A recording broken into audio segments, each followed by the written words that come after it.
শিক্ষার্থী বন্ধুরা কেমন আছো? আরকেসি ইজি সলিউশনে তোমাদের স্বাগতম।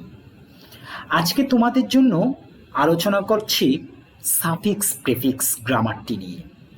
সাফিক্স প্রিফিক্স গ্রামারটি অনেক ছাত্রছাত্রীদের কাছেই ভয়ের কারণ এবং দুশ্চিন্তার কারণ।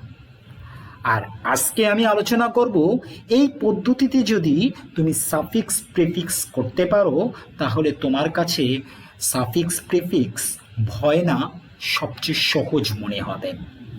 আমাদের স্ক্রিনে দেওয়া যে সাফিক্স প্রিফিক্সটি আছে সেটা হচ্ছে একটা প্রশ্ন, ঠিক এমনভাবে সাফিক্স প্রিফিক্সটা আসে। আর আজকে আমরা এই সাফিক্স প্রিফিক্সটারই সলিউশন করব। কিভাবে করব, কোন পদ্ধতিতে করব, সব ডিটেলস নিয়ে আমরা আজ আলোচনা করব। তোমাদের কাছে আমার একটি অনুরোধ, আমার বোঝানোর ক্ষেত্রে বা তোমাদের কেমন লাগলো তা অবশ্যই আমাকে কমেন্ট করে জানাবেন। তাহলে চলো আজকের ক্লাসে আমরা চলে যাই।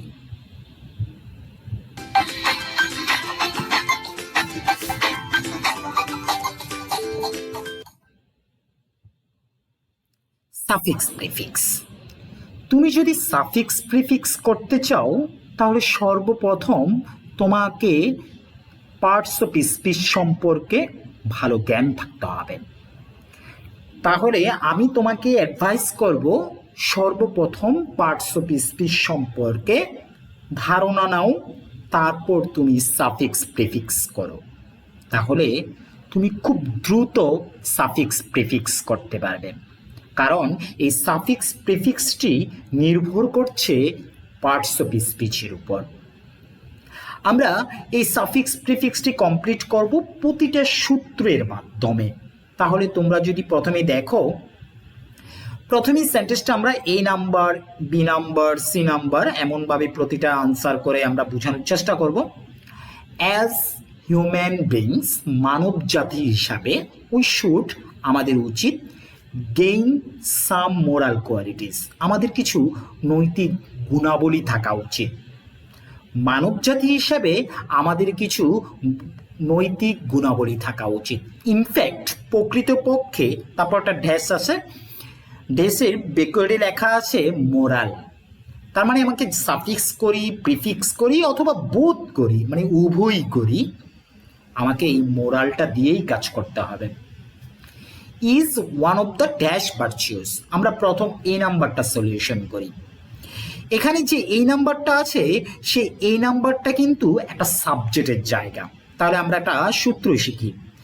প্রথমে যদি তোমাদের সাবজেক্ট থাকে, ঠিক তারপরে যদি ভার্ব থাকে, আই মিন ভার্বের পূর্বে যদি সাবজেক্ট থাকে, ভার্বের পূর্বে যদি সাবজেক্ট থাকে তাহলে এই সাবজেক্টটা কি কি বসতে পারে? এই সাবজেক্টটাতে বসবে নাউন, হয় সাবজেক্টের জায়গায় নাউন বসবে, অথবা সাবজেক্টের জায়গায় অ্যাডজেক্টিভ প্লাস নাউন হতে পারে, অ্যাডজেক্টিভ প্লাস নাউন, অথবা article plus adjective plus noun বসতে পারে। আমি আবার বলতেছি, সাবজেক্টের জায়গায় বসবে নাউন, হয় সাবজেক্টের জায়গায় বসবে অ্যাডজেক্টিভ প্লাস নাউন, হয় সাবজেক্টের জায়গায় বসবে আর্টিকেল অ্যাডজেক্টিভ প্লাস নাউন।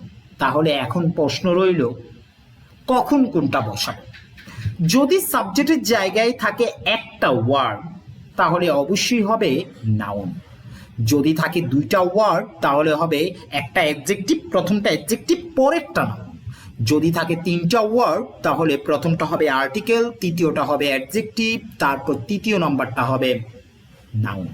প্রথমটা আর্টিকেল, দ্বিতীয়টা অ্যাডজেক্টিভ, তৃতীয়টা হবে নাউন। এমনভাবে বসাতে পারবে। আমি আবারও বলছি, যদি তোমার সাবজেক্টের জায়গায় ড্যাশ থাকে, তারপরে ভার্ব, আই মিন ভার্বের পূর্বে যে সাবজেক্টটা বসার কথা সেখানেই যদি তোমাকে ফাঁকা দেয় এবং সেই জায়গায়, তাহলে এই তিনটার যে কোনো একটা বসবে, নাউন বসবে যদি একটা ওয়ার্ড হয়। যেমন আমরা এখানে দেখতেছি যে এর পূর্বে কোনো ওয়ার্ড নেই, একটা ওয়ার্ডের পরেই ভার্ব আছে, তাহলে এটা অবশ্যই নাউন হবে। যদি এখানে পূর্বে একটা ওয়ার্ড দিত, পরের ওয়ার্ডটা দিত, পরে মোরালটা দিত, তাহলে অবশ্যই সেটাও নাউন হতো। যদি এই মোরালের পরে আবার আরেকটা ওয়ার্ড থাকতো তাহলে এই মোরালটা হতো অ্যাডজেক্টিভ। মানে দুইটা শব্দ থাকলে একটা হবে অ্যাডজেক্টিভ, একটা হবে নাউন। প্রথমটা অ্যাডজেক্টিভ, তারপর একটা নাউন। যদি সাবজেক্টের জায়গায় তিনটা শব্দ থাকে তাহলে প্রথমটা হবে আর্টিকেল, পরেরটা হবে অ্যাডজেক্টিভ, পরেরটা নাউন। তাহলে আমরা এখানে মোরালের নাউনটা বসাবো। তাহলে মোরালের নাউন হচ্ছে মোরালিটি। তাহলে ইনফ্যাক্ট মোরালিটি নৈতিকতা is one of the dash virtues. B নাম্বারের আনসারটা আমরা পরে করতেছি। তাহলে এখানে হবে মোরালিটি। এই নাম্বারে আমাদের যেহেতু একটা ড্যাশের জায়গায় যদি সাবজেক্টের জায়গায় যদি একটাই অক্ষর হয়, একটাই ওয়ার্ড হয়, তাহলে সেটা হবে অবভিয়াসলি নাউন। যদি দুইটা ওয়ার্ড থাকে তাহলে সেটা হবে অ্যাডজেক্টিভ প্লাস নাউন। যদি তিনটা ওয়ার্ড থাকে সেটা হবে article plus adjective plus noun. Clear? এবার আসি দ্বিতীয় সূত্র। দ্বিতীয় সূত্র যদি আসি, is one of the dash virtuous. তাহলে দ্বিতীয় বি নাম্বারের সূত্রটা দেখো, বাক্যে যদি ওয়ান অফ দ্য থাকে অথবা দা থাকে, তারপর অ্যাডজেক্টিভ বসবে, তারপর নাউন বসবে। এটা হচ্ছে ধারাবাহিকতা। বাক্যে যদি ওয়ান অফ দ্য থাকে তা অথবা দা থাকে, এখানে যদি ওয়ান অফ দ্য থাকে বা দা থাকতো, তারপর বসবে অ্যাডজেক্টিভ, তারপর নাউন। আই মিন এখানে সেই অ্যাডজেক্টিভটা বসবে আবার সুপারলেটিভ ডিগ্রি হয়ে, সেই সুপারলেটিভ ডিগ্রি হয়ে। তাহলে দেখো এখানে যে ওয়ান অফ দ্য আছে বা দা আছে, এই গ্রেডটাকে আমাদের সুপারলেটিভ ডিগ্রি করে নিয়ে বসাতে হবে। তাহলে গ্রেডের ডিগ্রি ফর্মগুলো কি কি? গ্রেড হচ্ছে একটা পজিটিভ ডিগ্রি, কম্পারেটিভ ডিগ্রি হচ্ছে গ্রেটার, আর গ্রেটেস্ট হচ্ছে সুপারলেটিভ ডিগ্রি। তাহলে এখানে অবভিয়াসলি গ্রেটেস্ট হবে, সুপারলেটিভ ডিগ্রি বসবে। আর এই ভার্চুয়াসটা হচ্ছে এখানে একটা নাউন, এই নাউনের পূর্বে অবশ্যই অ্যাডজেক্টিভ বসবে, আর অ্যাডজেক্টিভটা বসবে সুপারলেটিভ ডিগ্রি হয়ে। আশা করি বুঝতে পেরেছো। তোমরা এইটা শিখে রাখো, ওয়ান অফ দ্যার পরে অবভিয়াসলি অ্যাডজেক্টিভ বসবে, তারপর নাউন বসবে, এবং অ্যাডজেক্টিভটা অবশ্যই হতে হবে সুপারলেটিভ ডিগ্রি। এবার আসি সি নাম্বার। সি নাম্বারও দেখো ঠিক সামনে, আই মিন সাবজেক্টের জায়গায় ড্যাশটা আছে, ড্যাশ হ্যাম্পার্স, এটা বাধাগ্রস্ত করে, হ্যাম্পার্সটা হচ্ছে ভার্ব, ঠিক তার পূর্বেই সাবজেক্টটা আছে। তাহলে ওই যে একটু আগে যে সূত্রটা বলেছিলাম যে সাবজেক্টের যে আগে যদি একটা শব্দ থাকে সেটা হবে নাউন, যদি দুইটা শব্দ থাকে তাহলে সেটা হবে অ্যাডজেক্টিভ প্লাস নাউন, তিনটা শব্দ থাকলে article plus adjective plus noun. তাহলে আমরা এখানে মোরালিটি করে দিলেই তো হয়ে যাবে। একটু আগে তো সেটাই বুঝিয়েছি যে মোরাল থাকলে মোরালিটি। আচ্ছা আমরা বেঙ্গলি করি। মোরালিটি হ্যাম্পার্স, নৈতিকতা বাধাগ্রস্ত করে, অল ধরো ডেভেলপ, যদি এখানে বুঝাই সকল উন্নয়নটাকে বাধাগ্রস্ত করে। মোরালিটি না, এখানে আমাদেরকে অবশ্যই প্রিফিক্স করে বসাতে হবে, সাফিক্স প্রিফিক্স উভয় করে এটা বসাতে হবে। তাহলে এটা হচ্ছে অনৈতিকতা।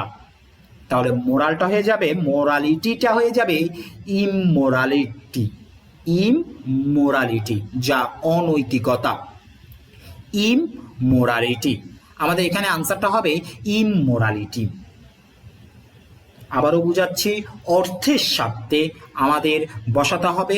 যেই কোনো গ্রামার করো আর যাই করো, তোমাকে অবশ্যই বঙ্গনুবাদ মানে বাংলাটা অবশ্যই তোমাকে মিল রাখতে হবে, বুঝিয়ে রাখতে হবে, তারপর তুমি আনসারটা করতে পারবে। কিন্তু সূত্রগুলিও এক, কিন্তু এখানে মোরালিটি না হয়ে ইমোরালিটি হয়েছে। তার কারণ হচ্ছে এখানে যদি আমি মোরালিটিটা বসাই তাহলে অর্থটা বিকৃত হয়ে যায়। তাহলে আমরা এখানে ইমোরালিটি লিখতেই পারি। তাহলে আমাদের প্রশ্নের প্রথমেই লেখা থাকবে তোমাকে সাফিক্স করতে হবে, নয় প্রিফিক্স করতে হবে, নয়তোবা বোথ মানে উভয়ই করতে হবে। তাহলে আমরা উভয়ই করলাম, সাফিক্সও করলাম প্রিফিক্সও করলাম অর্থের সাথে। এবার আসি D number. hampers all dash develop works of a country. অলটা এখানে একটা অ্যাডজেক্টিভ। এখন বলতে পারো এটা কিসের অ্যাডজেক্টিভ? আমরা অ্যাডজেক্টিভের সংজ্ঞাটা শিখি।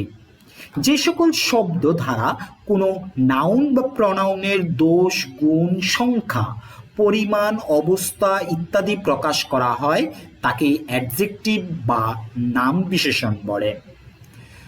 যেই শব্দ দ্বারা নাউন বা প্রনাউনের দোষ, গুণ, সংখ্যা, পরিমাণ, দেখো অল সকলেই, এটা একটা সংখ্যা, তাহলে এটা অবশ্যই একটা অ্যাডজেক্টিভ, আর অ্যাডজেক্টিভের পরে অবশ্যই নাউন বসবে।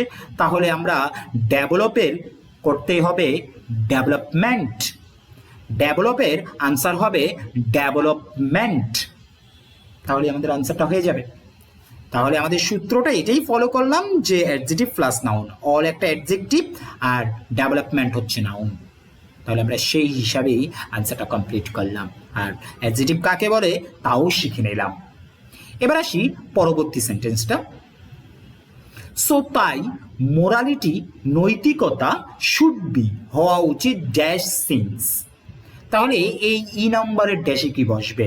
সূত্র ই নাম্বার, যদি মডাল ভার্ব থাকে, শুড একটা মডাল ভার্ব, এই শুডটা এখানে একটা মডাল ভার্ব, তারপর যদি বি থাকে, এই যে শুডের পরে বি, যদি modal verb plus be plus থাকে তাহলে অবশ্যই বসবে ভার্বের থ্রি, আই মিন ভার্বের ফার্স্ট পার্টিসিপল। তাহলে এখানে অবশ্যই হবে প্র্যাকটিসড। প্র্যাকটিসড ভার্বের ফার্স্ট পার্টিসিপল বসালেই হয়ে যাবে প্র্যাকটিসড। তাহলে আনসারটা হয়ে যাবে। সূত্রটা আমরা অবশ্যই মনে রাখবো যে modal verb plus be plus ভার্বের থ্রি যে হবে, যদি এই যে মডাল ভার্ব শুড বি তারপর হচ্ছে প্র্যাকটিসড। এবার আসি এফ নাম্বার। এফ নাম্বার হচ্ছে সূত্রটা হচ্ছে যে সিন্স ওয়ান্স ড্যাশ বয়, এখানে লেখা আছে ওয়ান্স একটা ডিটারমিনার, ওয়ান্স একটা ডিটারমিনার মানে আর্টিকেলের একটা অংশ, আর আর্টিকেলকে বলা হয় অ্যাডজেক্টিভ। পার্টস অফ স্পিচ, প্রতিটা ওয়ার্ড পার্টস অফ স্পিচ, আর্টিকেলও একটা অ্যাডজেক্টিভ। তাহলে সেই হিসাবে ওয়ান্স একটা অ্যাডজেক্টিভ, এখানে ডিটারমিনার লেখা আছে কিন্তু এটা আদৌ একটা অ্যাডজেক্টিভ, ডিটারমিনার বাট এটা অ্যাডজেক্টিভ। তাহলে অ্যাডজেক্টিভের পরে অবশ্যই নাউন বসে। তাহলে বয়ের নাউন হচ্ছে বয়হুড। তাহলে আমাদের সূত্রটা হচ্ছে ডিটারমিনার প্লাস নাউন হয়, অথবা determiner plus adjective plus noun হয় যদি তিনটা শব্দ হয়। ডিটারমিনার পর যদি দুইটা শব্দ থাকে, প্রথমটা হবে অ্যাডজেক্টিভ, পরেরটা হবে নাউন। ডিটারমিনারের পর যদি একটা শব্দ থাকে তাহলে সেটা হবে নাউন। সেই হিসাবে বয়টা হয়ে যাবে বয়হুড। Boyhood, once boyhood. এবার আসি পরবর্তী sentence. educational dash can play important roles in this regard. ওই যে এ নাম্বার সি নাম্বার যে সূত্রটা প্রয়োগ করেছি, ঠিক সেম সূত্রটা এখানে। যদি সাবজেক্টের জায়গায় একটি শব্দ হয় তা হবে নাউন, যদি দুইটি শব্দ হয় একটা হবে অ্যাডজেক্টিভ পরেরটা হবে নাউন, যদি তিনটা শব্দ হয় তাহলে হবে প্রথমটা আর্টিকেল তারপরটা অ্যাডজেক্টিভ তারপরটা নাউন। এবার আসি এখানেও সাবজেক্ট ইনস্টিটিউট, আর এই যে সাবজেক্ট এডুকেশনাল হচ্ছে এখানে একটা অ্যাডজেক্টিভ, দুইটা শব্দ আছে, একটা এডুকেশনাল আর একটা হচ্ছে ইনস্টিটিউট। তাহলে এডুকেশনাল হচ্ছে অ্যাডজেক্টিভ আর ইনস্টিটিউটটা এখন নাউন করতে হবে। তাহলে এই সূত্রটা, তাহলে আমরা যদি এটাকে নাউন করে দেই তাহলে হয়ে যাবে ইনস্টিটিউশন। এখানে অ্যাসও দিতে পারো, ইনস্টিটিউশন দুইটার যে কোনো একটা দিলেই হবে। তাহলে এডুকেশনাল ইনস্টিটিউশন। তাহলে দেখো আমি আবারও বলছি, যদি সাবজেক্টের জায়গায় দুইটি শব্দ হয় তাহলে অ্যাডজেক্টিভ প্লাস নাউন হয়, যদি একটি শব্দ হয় সেটা নাউন হয়, যদি তিনটা শব্দ হয় তাহলে প্রথমটা আর্টিকেল তারপর একটা অ্যাডজেক্টিভ তারপর একটা নাউন হয়। তারপর educational institution can play important roles, একটা গুরুত্বপূর্ণ ভূমিকা রাখতে পারে ইন দিস রিগার্ড, এই ক্ষেত্রে। Next H number. This dash word quality helps a man to be noble. এখানে যে দিস এটা একটা ডিটারমিনার, ওয়ান্স একটা ডিটারমিনার, দিস একটা ডিটারমিনার, আর দা একটা ডিটারমিনার। তাহলে আমরা যদি দিসটাকে ডিটারমিনার বলি, কিছুক্ষণ আগে এই সূত্রটা বলেছি ডিটারমিনারের পরে অবশ্যই নাউন বসে, কিন্তু যদি তিনটা শব্দ হয় তাহলে অবশ্যই determiner plus adjective plus noun হয়, যদি দুইটা শব্দ হয় ডিটারমিনার প্লাস নাউন হয়। এই দিস হচ্ছে একটা ডিটারমিনার, কোয়ালিটিটা হচ্ছে নাউন, তাহলে অবশ্যই আমাকে এখানে এই ওয়ার্ডটাকে অ্যাডজেক্টিভ করতে হবে। তাহলে ইনওয়ার্ড, আমরা অবশ্যই এটার অ্যাডজেক্টিভ হচ্ছে ওয়ার্ডের বিভাগ, আর আভ্যন্তরীণ, এই ইনওয়ার্ড হচ্ছে আভ্যন্তরীণ, এটা হচ্ছে একটা অ্যাডজেক্টিভ। তাহলে আমাদের সর্বপ্রথম আমি তোমাদের বারবার বলে যাচ্ছি যে আমাদের পার্টস অফ স্পিচ জানতে হবে এবং প্রতিটা ওয়ার্ডের চেঞ্জ ফর্ম জানতে হবে, যে কোনটা নাউন, কোনটা অ্যাডজেক্টিভ, কোনটা অ্যাডভার্ব, কোনটা প্রিপোজিশন, কোনটা কনজাংশন, কোনটা ইন্টারজেকশন, এগুলো আমাদের জানা থাকতে হবে। I mean parts of speech সম্পর্কে খুব ভালো জ্ঞান থাকতে হবে। তাহলে ওয়ার্ডের অ্যাডজেক্টিভ হচ্ছে ইনওয়ার্ড। তারপর আমরা আই নাম্বারের আনসারটা করি। ড্যাশ ইজ অ্যানাদার ভার্চু, আবারও সেই প্রথম সাবজেক্টের জায়গায় ড্যাশ, তাহলে সাবজেক্টের জায়গায় যদি একটা ওয়ার্ড হয় নাউন, দুইটা ওয়ার্ড হলে অ্যাডজেক্টিভ প্লাস নাউন, তিনটা ওয়ার্ড হলে article plus adjective plus noun, তাহলে একটাই ওয়ার্ড আছে, তাহলে নোবেলের আমরা নোবিলিটি করব। তাহলে অর্থটা কিভাবে আসে? হ্যাঁ, তাহলে নোবিলিটি ইজ অ্যানাদার ভার্চু, মানে মহত্ব হচ্ছে আরেকটা গুণ। নোবিলিটি ইজ অ্যানাদার ভার্চু, তাহলে এখানে আনসারটা হবে নোবিলিটি, তাও ক্যাপিটাল করে, বিকজ এটাও আমাদের একটা সাধারণ জ্ঞান যে আমরা কি করব। দেখো এই সি নাম্বারের আনসারটা মোরালিটির ইমোরালিটি করেছি, তার আইটা ক্যাপিটাল লিখবো, কারণ ফুল স্টপের প্রথম অক্ষর অবশ্যই ক্যাপিটাল হয়। যখন আমরা শুধুমাত্র তো পরীক্ষার হলে আনসারগুলো লিখবো, তাহলে অবশ্যই সি নাম্বারের আনসারটার প্রথম অক্ষর ক্যাপিটাল দেব, তারপর হচ্ছে এই যে আই নাম্বারের প্রথম অক্ষরটা ক্যাপিটাল দেব, কারণ এগুলো লিখতে গেলেই তো ক্যাপিটাল হবে, সে অনুসারে ক্যাপিটাল লিখতে হবে। তাহলে নোবেলিটি ইজ অ্যানাদার ভার্চু। আশা করি সূত্রটা বুঝতে পেরেছ। তারপর আই নাম্বারের আনসারটা, this virtue can dash a man's life. তাহলে আমরা যদি এই আনসারটা করি, তাহলে দেখো একটু আগে যে আমরা একটা সূত্র শিখেছিলাম, modal verb plus be plus ভার্বের থ্রি বসে, আই মিন ভার্বের ফার্স্ট পার্টিসিপল বসে, এটা আলাদা একটা সূত্র। যদি শুধুমাত্র মডাল ভার্ব থাকে, যেমন এখানে ক্যান মডাল ভার্ব, যদি শুধুমাত্র মডাল ভার্বটা থাকে এবং তারপর যদি বি না থাকে, অবশ্যই তারপরে ভার্বের ওয়ান বসে। তাহলে এই রিচ, রিচ অত ধ্বনি, আর এই রিচের ভার্ব হচ্ছে ইনরিচ, ইনরিচ, আনসারটা হবে ইনরিচ। মডাল ভার্বের পরে সর্বদাই ভার্বের ওয়ান বসে। আশা করি এতক্ষণ যেভাবে বোঝানো হয়েছে, তুমি যদি এই নিয়মগুলো জানো, তোমার প্রায় 80% থেকে 90% সাফিক্স প্রেফিক্স কমপ্লিট হবে। কিন্তু সাবধান, তোমাকে জানতে হবে প্রতিটা ওয়ার্ডের নাউন ফর্ম, অ্যাডজেক্টিভ ফর্ম, এইগুলো জানা থাকতে হবে, অ্যাডভার্ব ফর্মগুলো জানা থাকতে হবে, এবং তাদের ব্যবহারের স্থান সম্পর্কে জানা থাকতে হবে। আশা করি তোমাদের আজকের এই সাবজেক্টটা খুব ভালো লেগেছে, আমারই মনে হচ্ছে। যদি ভালো লেগে থাকে এবং আরও কোনো কিছুর প্রয়োজন হলে কমেন্টে জানাতে পারো। এতটুকু সময় পর্যন্ত আমার সাথে থাকার জন্য তোমাদের অনেক অনেক ধন্যবাদ।